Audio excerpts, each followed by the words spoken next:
Natapos na ang palabas na Batang Quiapo at ngayon ay sisimulan na natin ang pagtalakay sa House of Lies. Para sa mga nais manood, huwag kalimutang mag-subscribe sa aming series, Explained PH Channel, at patuloy na suportahan kami. Maraming salamat! Sa kabanatang ito, isang simpleng cellphone ang naging ugat ng pagbagsak ng buong pamilya Torre Campo. Nang malaman ni Thea na nasa mga kamay na ni Edward ang telepono ni Jobert, lalo siyang nataranta. Sinubukan niyang agawin, ngunit nahuli siya ni Edward at mariing sinabi na wala siyang karapatang hawakan ang pag-aari ng iba. Ipinilit ni Thea na siya mismo ang magbibigay kay Marge, ngunit tumanggi si Edward, ayaw na niyang madagdagan pa ang gulo. Agad na ipinaalam ni Thea kay Paulo ang nangyari. Nagmamadali itong sumugod at inabutan si Edward na iaabot na ang telepono kay Marge. Sa desperasyon, sinubukan niyang agawin, ngunit napansin ni Marge ang kanyang pagkabalisa. "Bakit ka ba sabik na makuha ito?" tanong niya. Nagkunwari si Paulo na walang problema, ngunit huli na ang lahat. Mag-isa, binuksan ni Marge ang telepono. Tumambad ang video, patunay ng relasyon ni na Paulo at Thea. Sa isang iglap, gumuho ang kanyang mundo. Sa matinding galit, hinarap niya si Paulo at sinampal ng paulit-ulit. Ang pagtataksil ay hindi niya kailanman matatanggap. Nagmakaawa si Paulo ng kapatawaran, ngunit huli na. Habang palabas si Marge, nasalubong niya si Thea. Doon niya ibinuhos ang lahat ng galit na matagal niyang kinimkim. Narinig ni Regina ang lahat, at nang makita ang ebidensya, nilamon siya ng puot. Walang pag-aalinlangan, ibinuhos niya ang hawak na cake sa ulo ni Thea. Sa galit, hinila niya ito palabas, mariing sinigaw na wala na siyang karapatang manatili sa mansion. Sinubukan ni Edward na ipagtanggol si Thea, ngunit pinigilan siya ni Regina. "Hindi karapat-dapat ipagtanggol ang babaeng iyan. Ako mismo'y nagtitiis sa pagtataksil ng asawa ko alang-alang sa pamilya. Ngunit ang tulad ni Thea, kailanman ay hindi mapapatawad." Sa sandaling iyon, gumuho ang lahat ng lihim sa loob ng pamilya Torre Campo. Ang pundasyon ng bawat relasyon ay yumanig. Isang cellphone lamang ang naging sanhi ng lahat ng pagbagsak.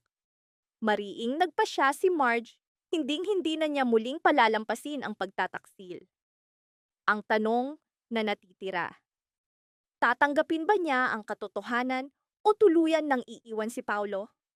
Ang araw na dapat sana'y pagdiriwang ng pagmamahalan ay naging simula ng pagkawasak ng pamilya. Sa gitna ng renewal of vows ni na Regina at Greg, lumitaw si Marge dala ang telepono ni Jobert. Sa loob nito, naroon ang ebidensyang sumira sa lahat, ang video ni na Paulo at Thea. Sa isang iglap, tumahimik ang buong mansion.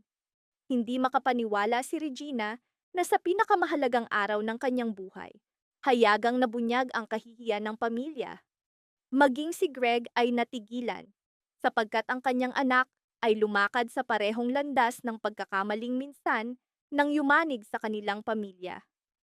Sa kabanatang ito, tuluyan nang gumuho ang lahat ng kasinungalingan sa Torre Campo Mansion. Nagngit-ngit si Edward at hinarap si Thea. Wala nang saysay ang lahat ng kanyang paliwanag. Para kay Edward, malinaw na pagtataksil ang naganap. Sa gitna ng kaguluhan, bumigay si Marge at sumigaw. "Pinaniwala mo akong buo ang pamilyang ito, ngunit lahat pala ay kasinungalingan." Nagmakaawa si Paulo ng kapatawaran, ngunit wala nang natitirang puwang sa puso ni Marge. Tahimik, ngunit matatag, nagpasya siya. Aalis na siya. Hindi alam ni Jasmine ang nangyayari, at si Jobert ay nananatiling walang malay sa ospital. Ang bigat ng kasalanan ay unti-unting bumabasag sa lahat. Walang pag-aksaya ng oras si Regina. Ipinagtabuyan niya si Thea palabas ng mansion. "Hindi ka bahagi ng pamilyang ito." Bago umalis, hinila ni Regina si Marge at humingi ng tawad. Hindi para sa sarili, kundi para sa kasalanan ng kanyang anak. Ngunit mariing sagot ni Marge, may mga sugat na kailanman ay hindi maghihilom. kahit pa lumipas ang panahon. Sa huli, hinarap ni Marge si Paulo ng direkta. Tinanong niya kung gaano nakatagal ang pagtataksil. Nanatiling tahimik si Paulo at ang katahimikan na iyon ang naging patunay ng lahat.